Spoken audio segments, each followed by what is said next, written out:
Welcome to Season 9 of the Convene Podcast, brought to you by Visit Spokane. Throughout this season, our guests will help us look ahead to 2026, decoding what's next for the business events industry and sharing insights to help you plan smarter, design with intention, and lead with confidence.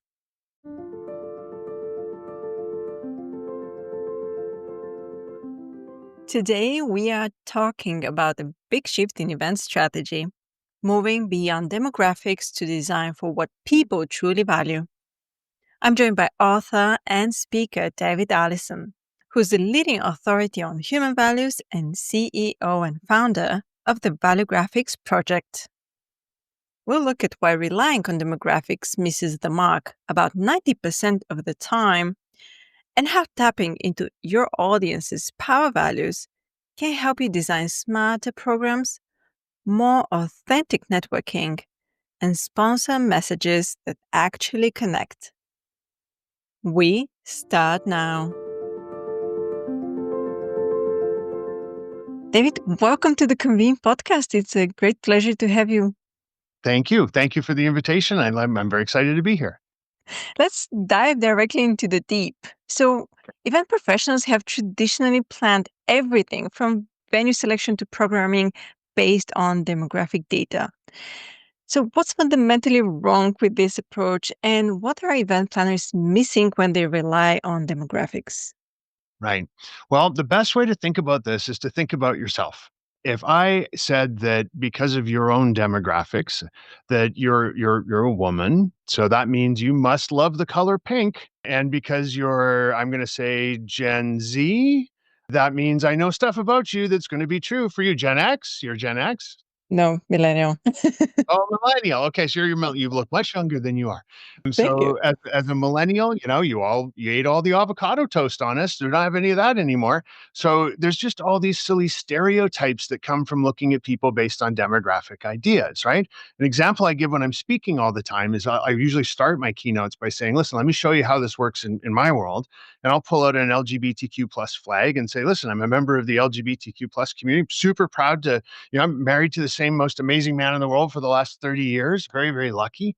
But every year during Pride, the entire business community gangs up on us and thinks they know who we are and tries to send messages to extract money from our pockets. And they try and convince me that my life is all about glitter and about dancing on a parade float with my shirt off and all kinds of really terrible stereotypes that they think are true. And I'm here to tell you, we live in a glitter-free household. There is no glitter allowed in our house. We get quite offended every year during Pride. Now, there's some people for whom that's amazing. That's the glitter and the Pride parades and all of that kind of stuff. That's great. I'm not saying there's anything wrong with it, but I'm saying what's wrong is saying that a demographic description of people somehow tells you who they are, and it doesn't. All it does is tell you what they are, which is still useful. We still need to know that, right? If you're planning an event for engineers, it's good to know that they're engineers and that maybe it's only senior engineers. So that's a good thing to know.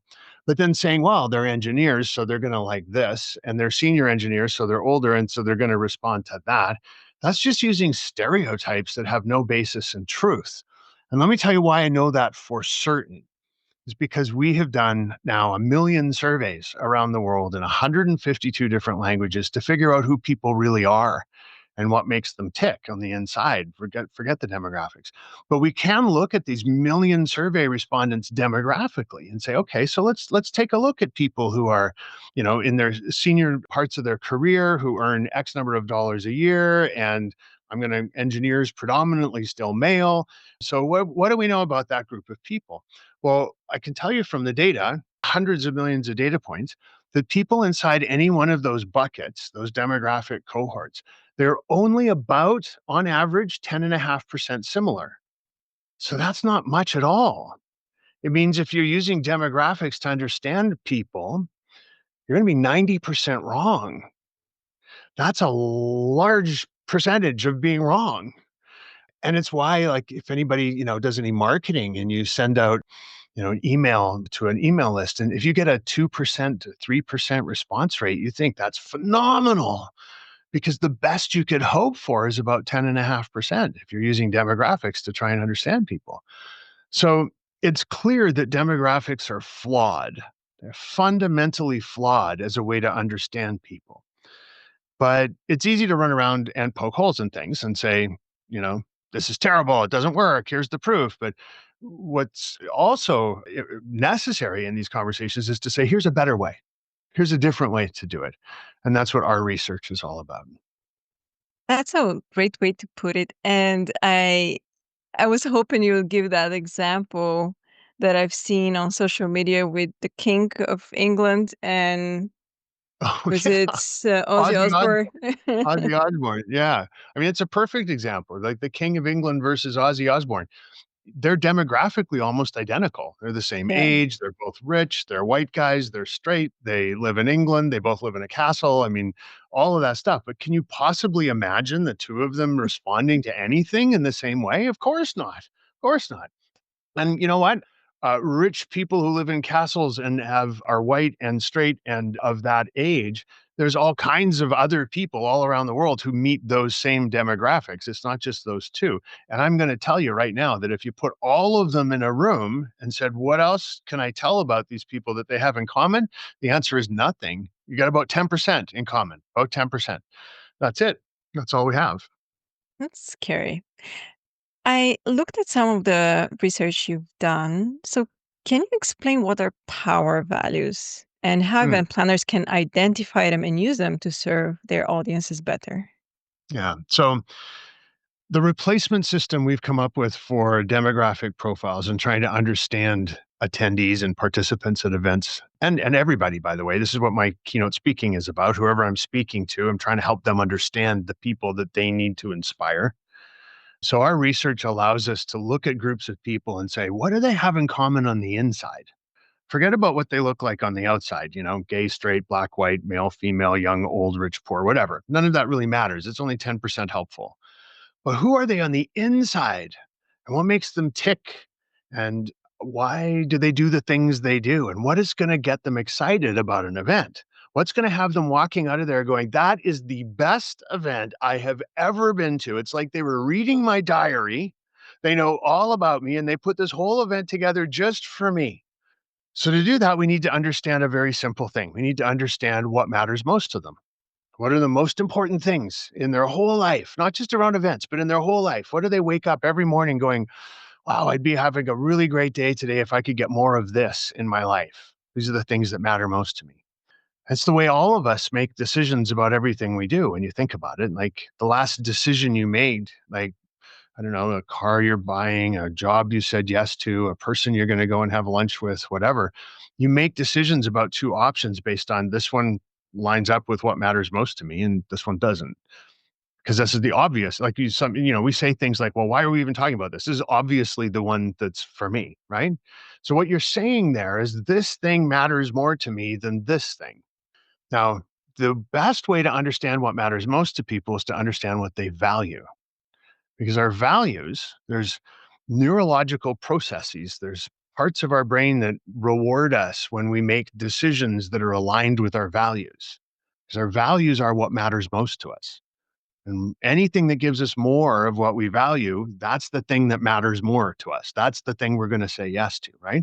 So the secret is for event planners and strategists to think about and find out exactly what matters most to their event attendees, what are their values, and then use that information to design the whole thing. Everything from, the very first moment of contact around, hey, you should come to our event this year, right through the entire event, who the speakers are, what networking looks like, what food you're serving, how do they arrive, what's that arrival process all about, what about registration, through the thing, and then past the back end and to, how do we keep these community of people connected to each other all year round so it's not just a one-hit wonder that lasts for 3 days and they don't think about you ever again. So if we could figure out what their values are, we'd know how to design all that. So that's what our research does. That's what my keynotes are about. We call it value graphics instead of demographics. And event planners, there's a handy dandy guide on my website at davidallisoninc.com. You can download for free on the resources page. And it's the results of a study we've done on event attendees And there's so much complex data behind this study, but nobody wants to read through 100 spreadsheets and look at all these charts and graphs. So we always boil it down to just three things. We pick the three most powerful things, and we call those the power values. And we say, if you just do these three things, yes, there's 100 other things you could be doing as well. And if anybody downloads the report and they want to get into the other 100 things, call me and I'll happily walk you through the rest of the data. But just these three things, that'll get people to start to see that, wow, you really thought about me when you designed this event. And it's resonating for me. It's landing. It's people are saying, of course I'm coming back here next year. That's a no-brainer. Why are we even talking about it? It's the best event I've ever been to. So using values as a way to think about your people and your attendees is far more valuable and useful and efficient and effective. And it avoids all those stereotypes about demographics that people will find annoying. I've seen and been to conferences where they've been planned based on age tracks. Here's the stuff for the older folks in the room, and here's the stuff for the younger folks in the room. And the older folks in the room, the boomers who are there, they're like, I want to be at that stuff. And the Gen Z folks are in the rooms like, why can't I be in the other? Like that works because age is like people are feeling confined in the tracks you've put together for them because it's not who they really are. Put tracks together based on what the values are of the group of people that you're working with. You're going to find people are super excited because this track is what matters most to me. How did you know that? Whereas this track, those guys are on over there. I don't really care about that stuff. They can go do those things by themselves. I don't need to be part of that. And I'm waiting. What are the three values that you found Oh, are the most important so ones? so for the power values for event attendees, I've put them in the report that I've been talking about and compared them against planners because it's really interesting to see what matters most to you versus the people you're doing this for, right? So the first one is employment security. There's 56 values that could show up because that's how many we've mapped from talking to 1 million people from around the world.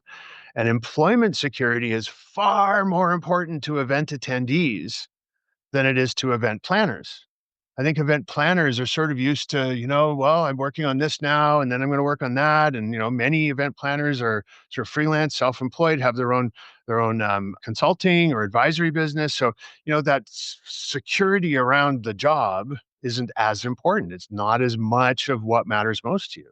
So event planners, you need to check yourselves at the door and make sure you're not doing this for you, that you're doing it for your attendees. So everything you can possibly think of that'll help them see that coming to this event being engaged while they're at this event is going to help them with their employment security. They're going to love that. So, I see a lot of this at the events that I speak at. There's like a free headshot photographer there, or there's somebody who's helping you with resume polishing tips. That's cool. That's a nice, little touch of that. What else could you do? How else can you help people polish their LinkedIn profiles? Can you teach them to be better storytellers and presenters when they have to put a deck together and get up in front of their colleagues and present?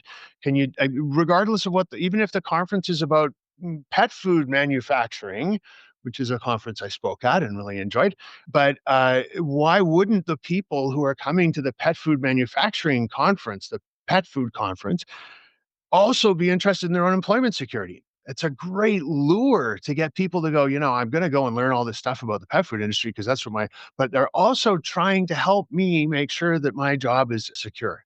And so I really appreciate that. And that's an added reason why I'm going to say yes and come back to this event over and over and over again. I have a question here. Would Yeah. education or certification fall into that bucket? Would you put it there? If you position it properly, yeah.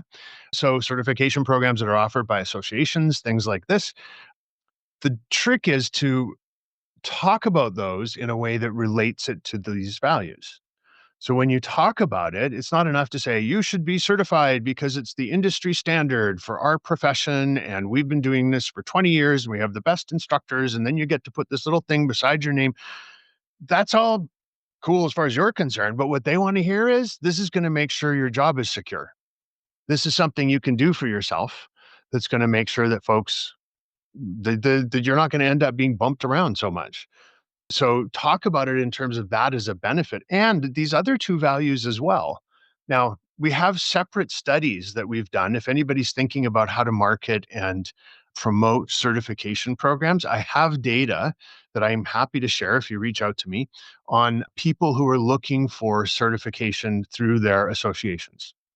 So very specific. Now, that'll be a subset of the data we're looking at today for event attendees, slightly different group of people. Not everybody who's going to an event is interested in professional certification and accreditation. So we have a separate set of data just for that, which I'll share. And if you want to talk about that in another podcast episode, we can do that. I can Uh, certainly link it in the show notes. So there you that's go. perfect. Okay, so Okay. go ahead with the other two. The other one. So the second value that event planners need to be paying attention to that's far more important to attendees than it is to planners is community. Now, community is an interesting value because it's one of a set of 5 values that show up in the research that we refer to as the togetherness values. It's just ways we want to feel together with other people. So one of them is community, but there's also, family, relationships, friendship, and just the general sort of sense of belonging. So those are all of them what we call the togetherness values. They all show up, those values, at least one of them shows up in pretty much every profile we've ever done across every industry, from construction and trades to finance to tech bros to people who go to shopping malls to everything we've ever studied. There's always at least one togetherness value because more than anything, humans want to be with each other, which is why the events industry is so important and why should have so much of a higher profile inside all the organizations where all the folks listening today are working. I don't understand why this industry isn't at the top of the pecking order inside every organization, particularly these days when we don't ever even get to be in the same room as each other half the time. I know everybody's working on that, and I'm here to say Godspeed to you. Like this is like the secret sauce to making companies work better, and I'm not sure why it's not getting more attention and why budgets are being. Anyway, that's a whole other conversation. So, the value of community is incredibly important to event attendees. So, what can you do to make them feel like they're part of something larger than themselves? I have been to events where I'm always an outsider when I show up because I'm the speaker. I come in, everybody's like, "Oh, you're really interesting," but we've all known each other for 27 years, so we're gonna, so sometimes you get that feeling of community. Other times I go to events and I feel like everybody's walking around as a straight. They're all like it's 10,000 strangers, and they don't really feel like they're connected, like maybe one or two people. So I know that the smart people out there who are strategists and event planners have all kinds of ways of thinking about this. But I just want to challenge you two things. First one is to remember that it's so much more important to attendees than it is to you. So whatever you think you've done to help them feel like they're part of a community, double down and triple down on it. Because you might think that's enough, but for them, you're just getting started. So really, really lean into this sense of community. So things like, could you in advance help people meet each other online through your app or something so that they come and they've already got sort of like a pod of folks that they're looking forward to hanging out with when they get there. And then when they get there, are you just going to leave them to figure that out on their own? That's awkward. Nobody wants to be that person. So can you put a system in place with all these fancy apps that we all have for all of our events these days where you can figure out who your pod is going to be? And then there's a particular place and a time for them to meet. And while they're there, there's a reason for them to be with each other other than just meeting each other. So because now it looks like I'm just showing up because I don't have any friends, you need to make it a place that I want to go regardless of whether or not these folks are with me. And the bonus is that I'm going to end up feeling like I'm part of a community by virtue of having been there. So I'll make up a crazy idea here just to make a point. But what if, lots of events are thinking about legacy? What can we do when we come into a place to leave that place better than before we were there? The existential threat the entire events industry is facing right now around what are we doing moving all these people around on airplanes to go to things? And like, we need to start proving that we are leaving places better because of having been there. And so some groups are all over this already. So let's say it's just be silly. It's a food bank thing that you're going to try and do something with. So put your pods together and assign them the time that it's their turn to be at the food bank, to pack hampers and to do whatever it is they're going to do in order to leave a footprint. So now that there's an activity to go to with a purpose behind it, a thing that's important to get done, it's part of your commitment to being at the event. You're going to learn some stuff, and you're going to end up with a pod of people that you all have some relationship with now, and you got a sense of community starting to go. So that's just a really silly example. I'm already hearing, I'm feeling it through the internet, the vibes from the listeners going, David, come on, we can't all do that. So cool. So that's fine. You're allowed to say that. You're allowed to say that's a really dumb idea. But what I want you to say is that's a really dumb idea, but I see where you're going with that, and here's what we could do instead, right? Because I'm not a planner. It would be very courageous of me to stand up and say, here's what you need to do. Just like trying to give you a thought starter here on how you can start to see these values come to life. Third value. So we've got employment security, community. Third value, which is the biggest difference between you and event attendees, is loyalty. Now, loyalty is a fascinating value. It shows up in all kinds of really interesting ways. We hear the word as people, and we tend to think about it in terms of loyalty to a person, but there's loyalty to brands, to experiences. You know what? There's even loyalty to product categories. We call people who have intense loyalty to a product category, we call them collectors. Someone who collects sneakers is a loyal to the sneaker category, or to, ball caps, or event attendee lanyards. So people who are all about loyalty, they like things to be repeated. They don't really necessarily want to try something new every time they wake up. They will be loyal to, for example, in their personal lives, people who over-index on loyalty, they'll have a favorite restaurant that they like to go to, and going to a different restaurant's like, why? Okay, fine, but why? I mean, I know I'm gonna love this restaurant. Why would I go to that one over there that I'm 50-50 chance I'm gonna hate my lunch? So let's stick to the one where it's 100% chance I'm gonna love my lunch. And then further, in that restaurant, they probably have a favorite chair, and they probably have a favorite thing on the menu, and a favorite waiter or waitress who comes to look after them.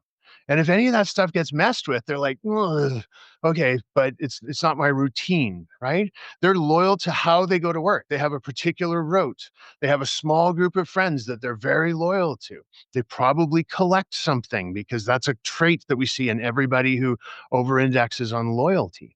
So now that you know all those things about someone who's a loyalist, who over-indexes on the value of loyalty, how do you put that into place in an event? Well, don't change it up too much year to year. If people are used to the opening night event is this, and this is how it goes, and this is what I need to wear, and here's how the kind of leave that in place. If you're going to make some changes, make them small little changes. If big changes are happening, here's the thing about loyalists. Loyalty people will not feel comfortable. They'll be out of alignment with their values if big changes are a surprise. So if you're going to make changes, make them small and let them know in advance, this is a little bit of a change from last year. Just simply communicating that something that they've been loyal to is going to be a little bit different now. I'll tell you a quick story. Years and years and years ago, I used to work in an advertising agency. This was like 40 years ago, back when we still called them ad agencies. And one of our clients was a national newspaper. And this newspaper was going through some design changes. So the insides of the page, like where the things show, it's not on page 5 anymore, it's on page 7, and all this kind of stuff. Some of them we made a big deal about as their ad agency. And we said, hey, we got a whole new front page, and that's cool. You're going to notice it tomorrow morning when you pick up your paper. This is back when we actually had printed newspapers too, right? It's that long ago. But the phones would ring off the hook whenever we changed something without warning people. Even just a simple thing like the horoscopes are now on the back of this section instead of in the middle of it. People would call, they're all in, their horoscopes aren't where they belong. Like they were just really upset about things being changed, unless we had told them in advance that it was going to change. And then they're like, okay, I was expecting this. It's all good. So, I mean, seemingly unrelated, but lots of loyalists around the daily newspaper and the daily ritual of reading the paper in exactly the same way, and really upset when that got disrupted. So those are the sorts of people you're dealing with when you're putting together an event. Searching for your next event destination? Have you considered Spokane, Washington? The convention center sits right downtown on the banks of the Spokane River, where everything is walkable, from restaurants and nightlife to wide open green spaces. Whether you're exploring new cities or gearing up for showtime, the Visit Spokane team will make it all flow. Start planning at visitspokane.com. Now, quick disclaimer, and then I'll shut up for a moment. I've been talking nonstop here, but remember that the data we're looking at here is for all events across all of Europe and Canada and the United States and into Mexico. And there's some data in here from other parts of the world as well, but those are the majority of the ones that are represented in this particular report. Now, that's like saying, here's a report on, I don't know why I've got pets on the brain, maybe because I met your beagle, but it's like saying, here's a report on what matters most to pets. Cool, but what matters most to beagles versus goldfish are two very different things. It's accurate to talk about pets. It's still accurate, but there's going to be lots of differences from inside that, from one industry to another, from one part of the world to another. So how can planners take that and use it? Well, the first thing they could do is call me. Love to do some work together. If you're working on a big event, it would be fantastic to profile the specific people who are coming and then be able to give you a roadmap to make it values aligned throughout the entire process. In fact, we just did this recently with the International Sign Association, a big association in the United States. And they have a massive trade show every year with, I think, don't quote me, Laurie Anderson, if you're listening, I may have this wrong. It's 20,000 people who come to their trade show. So we profiled all the people who go to their trade show. And we also profiled people who don't go to their trade show, but should because they're in the industry.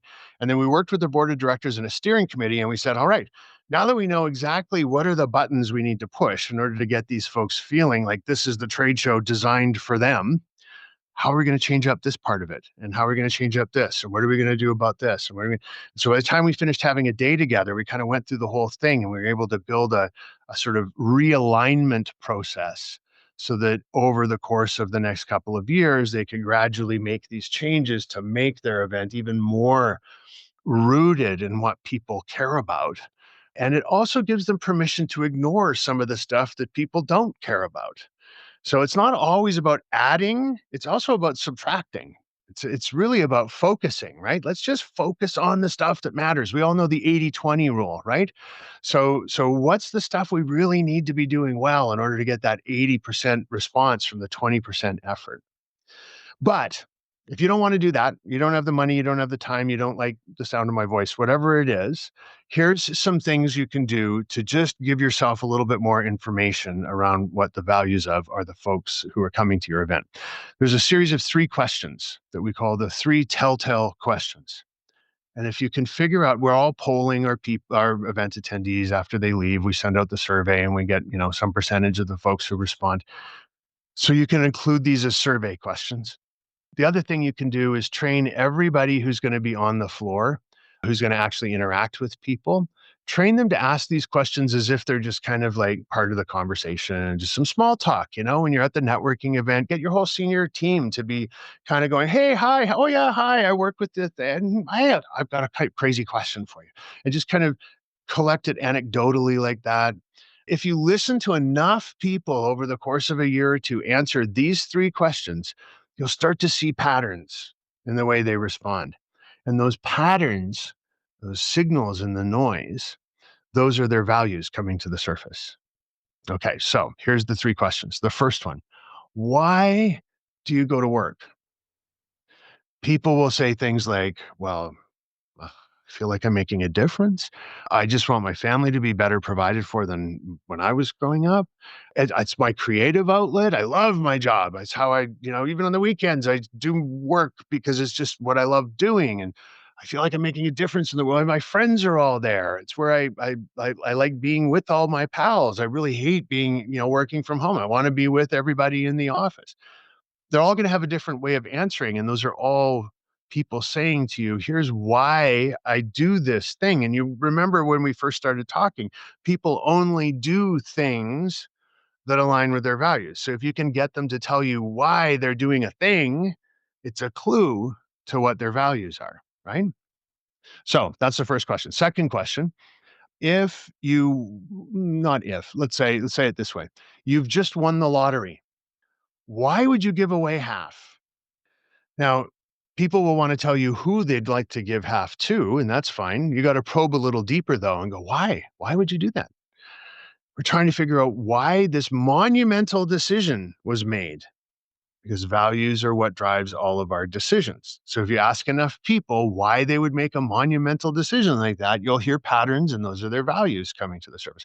Third one is my favorite and maybe the easiest one to implement. This one is really great with your friends. Like, get them over for pour a couple of drinks down them and then ask this, and you'll learn a lot about your friends. Why? Uh, let's phrase it this way. You get to say one thing to yourself from 10 years ago. What would that one thing be? And again, people will be making a decision and say, okay, the most important thing I want me to know 10 years ago is this. And if you listen, you'll hear there'll start to be patterns, and you'll hear people admitting that things that are, is it about making more money? Is it about spending more time with your family? Is it about being a better person and remembering to recycle? What is it that is the one thing you would like your past self to know? So those three questions are called the three telltale questions. We've tested them all over the world with everybody from, hedge fund managers to shopping mall retailers to pet food buyers to like all the different kinds of people we've spoken to for all the keynotes that I deliver. And they inevitably will get people to start talking about their values. I like the path that you took us on because it was very connected. It made sense. If that's the starting point for planners to, let's say they'll ask the questions, they'll figure out the patterns. Hopefully they'll just call it to get the research properly done. Now they are understanding all these values. What are the touch points they should rethink first on that journey? And Mm. also, another thing that when you talked kind of came up to mind was speaking about the loyalists. What if you engage them in that process? While you change things, you change them with their knowledge and with their expectations. So, would that help? Oh So, my touch God. points and loyalists. That would be amazing. I mean, think about those loyalists and how that would it not only impact their sense of loyalty because you're not even just warning them that things are changing, you're asking them what things should change, and now you're also giving them that sense of community. You're getting a double header with that. You get two values going at the same time. That's a really great idea. Touch points. Every single touch point should be seen through the lens of what matters most to people. When you start marketing, right, the very first time you drop anything that says, hey, sign up for a conference, why wouldn't you say that in a way that makes people go, wow, that matters to me? Of course, why wouldn't you, right? So cool. So now somebody has come along and said, great, I'm ready to register. I saw that campaign you did. I saw the email that came out, whatever it is, and you're talking my language. This sounds like an obvious thing. So now it's time to register. Cool. I'm on the registration page. What's the most important thing at the top of the registration page? Shouldn't it be about what matters most to the registrant? Not what matters most to you as an event planner or the organization. What matters most to them? Put that right up at the top. And the way that you figure that out is by going to the next touch point. And that's where you're planning what's going to happen while you're at the event.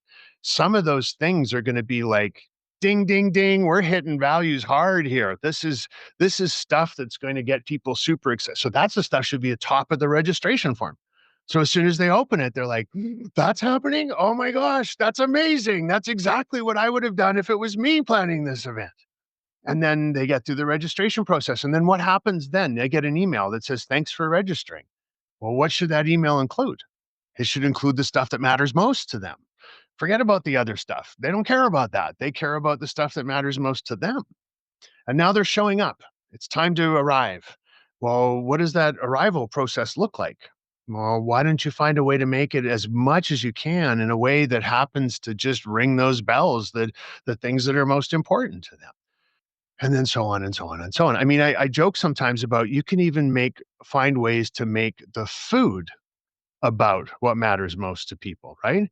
You've got community. Let's play the game. If you've got community as a value that's super important to your event attendees, how can you make sure that meal breaks and snack breaks reinforce that sense of community?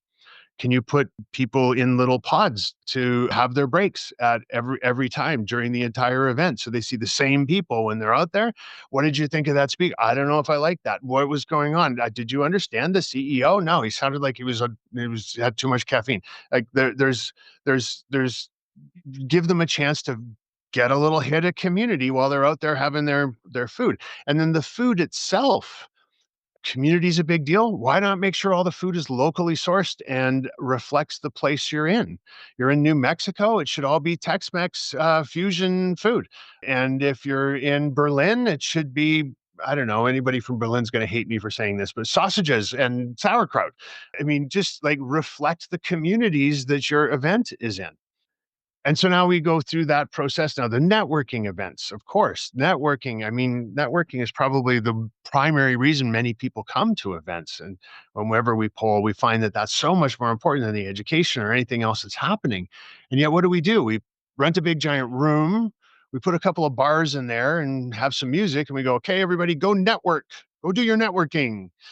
And I'm being silly to make a point, but there's so many more things that you could do that help people weave networking through the entire event instead of it just being that moment when you're awkwardly standing in the middle of a room with a cocktail and you don't know who to talk to because you're not very good at small talk. Give people ways to lean into their values around that, and so on and so on and so on and so on. I am hard pressed to come up with any touch point, any point on that customer journey, at a participant journey, where it shouldn't be aligned to what matters most to them. Like, why wouldn't you? Why would you do anything that has nothing to do with what they care about? It's like, it just doesn't make any sense, right? And yet, here comes sponsored messages and obligations and, you Yeah, know, sponsored messages and publications. Can you work with your sponsors and say, listen, I know what you're going to do. You're going to get up and say this. But guess what? They don't care. Here's what they care about. Why don't you make your message about this? Once you have this data, you could run a little sponsor webinar in advance and say, you really want to get your money's worth out of this sponsorship? You need to understand what people are listening for. So let us tell you. Here's what they want to hear from you. Connect your product, your service, your brand, whatever it is you're trying to sell to these things, and they're going to think you are the obvious choice. So use it as a way to train your sponsors. yeah, I think I mean, it's almost 2026. Sponsored messages are needed, but can be well aligned with the core message of the event. Yeah, absolutely. I don't know how popular it is, but there's a niche little magazine called Monocle Magazine. Has nothing to do with the events industry. But what I admire about Monocle Magazine is that the founders, editor in chief, is named Tyler Brule, and he saw the mismatch between his magazine and the advertisers who were putting ads in his magazine, and he was upset because he curating this beautiful magazine and then these ugly ads that had nothing to do with what he wanted his brand to be. He was realizing these ads are impacting his brand and it's not feeling good. So he launched an advertising consulting firm to help his sponsors create ads that actually fit into the way the rest of the magazine was going to feel. And it was brilliant because, you've got people who the reason they're giving you money to be a sponsor is they want to impact people and get them to go, wow, this sounds great. Why not teach them how to do that? Show them how to do that. I think there's a Yeah, huge, huge potential there. I love that. I hope more planners hear it because yes, there is a huge potential there and we can definitely do it. Sometimes also sponsors need a little bit of help.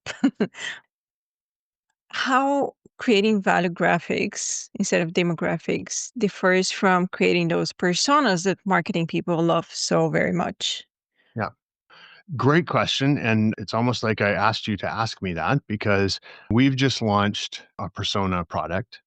I hate personas because they're so make believe.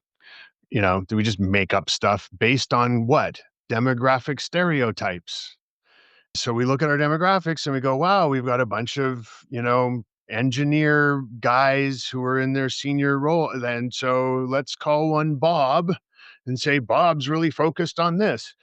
It's kind of nonsense. I mean, it's a handy device because it helps people to go, right, what are we doing for the Bobs? What are we doing for the Sallys? What are we doing for the Tristans who are coming to our event?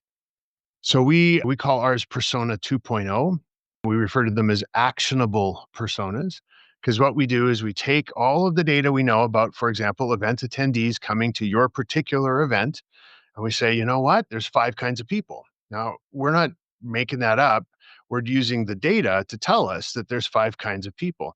And the way we're determining that there's different kinds of people is based on what it takes to get them to say yes. So I don't care about their demographics. I don't care about how senior they are or how junior they are. What I care about is for this group of people, you need to talk to them this way. So that's going to be one of our personas. And this group of people, you need to talk to them this entirely other way. And this is another persona. So we put personas together. Yes, we give them names and we give them so it's easy to still talk about Bob and Sally and Tristan, but they're based on segments of data that aren't demographically defined. They're value graphically defined, which isn't that the point of a persona, is to know that these people need to be treated differently than these people. So why not build the personas based on what buttons you got to push for this group versus that group? So yeah, I think personas done properly is a very powerful tool because the people in marketing love personas and they like to get into the data and all that stuff behind them. And that's great. But you're trying to get the CEO to remember that there's 5 kinds of people.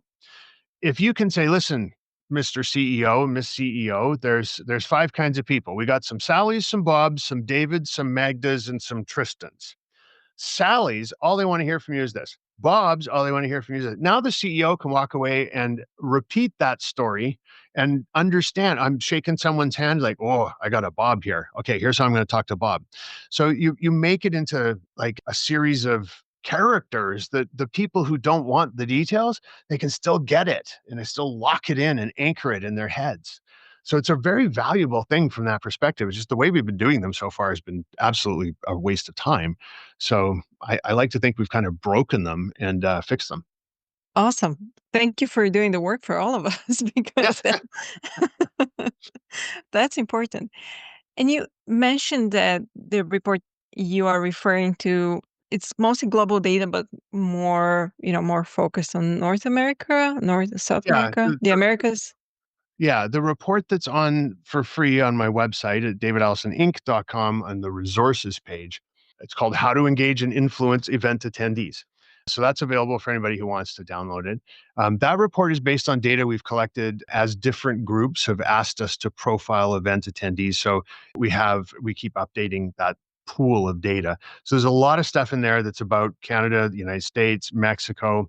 There's a bunch of stuff in there that's about Europe. There's a bunch of stuff in there, a little bit of stuff in there that's about Asia, but it's primarily Eurocentric and North American centric. One of the interesting things is we see that there's not a whole lot of variation when we're talking about data sets from one part of the world to another, particularly with something as precise as people who go to events regularly as part of their job. So I'm not all that concerned about it being, a little bit more heavy on the US and a little bit less on France. It's still useful. Let's wrap up with this. As we prepare for 2026 and beyond, what's the biggest opportunity for event professionals who embrace value-based planning? Great question. 2 things to keep in mind. The first one, values are hot right now.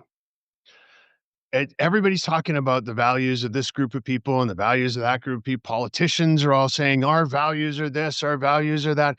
Companies are standing up and saying these are our values, and then sometimes that works for them, and sometimes they get everybody pissed off because they chose the wrong ones because they weren't using data. They were just using I think these are the ones we should use. So it's a moment where leaning into values puts you right on trend with what people are starting to pay attention to and what they're listening for and what they want to hear. They want to know that you're looking at values. It's become sort of almost a requirement. The other thing for planners and strategists who are listening today is if you're the one bringing this into your organization, you're the one who's standing up and saying, I'm a champion for this because it's a smarter way of doing things than the way we've been doing it so far. Well, now you're looking like a rock star. And I know all my planner and strategist friends are all trying to find ways to prove how valuable they are. Well, here's one way to do that is to say we've got data now, finally, for the first time ever, on what people actually care about. And I'm bringing it in the events, but you know what? You folks over there in marketing should probably be looking at this stuff. And the C-suite, you should be thinking of these are our customers. We're bringing them all together. Well, now you know what matters most to them. So I can help you there too. And all thanks to me here in the events department who found this and is bringing it in and being the champion for this. So I think there's an opportunity. It's lined up with what the world is looking for, what people are asking for right now. And it's not all that widespread yet. So you can be the one who leads the charge. You can be the one who uses this as a way to show how on top of things you are and the inherent innovation and creativity that all my event planner and strategist friends have. Awesome. Was there anything we didn't mention we definitely should before we wrap up? Yes, there's one thing I always try and end on this. So using values as a way to understand people. I can give you all the math, but it's boring. Just trust me on this. It's true. It's 8 times more effective than using other ways to think about people and try and figure out what to do for them. So it's really, really awesome and fantastic and powerful. But there's even a more important reason why we all need to shift our thinking. Much more important. And I've kind of touched on it a little bit, but just to kind of bring it to a point and end on this. The longer we keep using demographics to try and understand each other, we're innocently, we're not trying to be bad, but we're propping up stereotypes because demographics lead you automatically to stereotypes. And those stereotypes don't work because demographics are only 10.5% correct, but they're also kind of harmful and hurtful, and they can be quite offensive. And so they're causing a lot of harm. So they're not helping and they're causing a lot of harm. And the harm they cause is even bigger than what we've talked about so far, because the longer we continue to prop up those stereotypes by innocently using demographics to understand people, the longer we're fueling. It's like the fires out there are being fueled by this ageism. That's about thinking about people demographically and using stereotypes. Sexism, same thing. Racism, homophobia, ableism, classism, all of these problems we're grappling with and trying to find ways to be more fair and inclusive and build belonging and all of these kinds of things. They're all noble goals for us to be chasing. And then we run around using demographic stereotypes to try and solve them. So if we just shift our thinking to say, you know what, I'd rather think about people based on who they are on the inside and who they are in their hearts. We're not only going to be doing better for our jobs and better for our companies and our events that we're trying to plan, but we're going to be making things better for everybody in a much bigger, broader way by chipping away at some of those problems and ditching some of those stereotypes that just aren't true. So, our values bring us together. Demographics push us apart. Values bring us together. And right now, isn't that what the world needs more of? Things that bring us together. Isn't that what events are all about? Things that bring us together. Here's an easy way to do that. It's just to start changing the way you think about people. It's not hard. Lovely way to end the podcast. Thank you so much, David, for your time and being a guest. Thank you for having me over and letting me talk so much. Pleasure was all mine.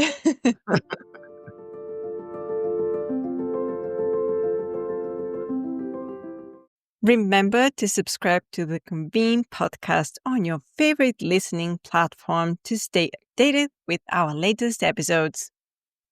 We want to thank our sponsor, Visit Spokane. Go to visitspokane.com to learn more. For further industry insights from the Convene team, head over to pcma.org/convene. My name is Maggie. Stay inspired, keep inspiring, and until next time.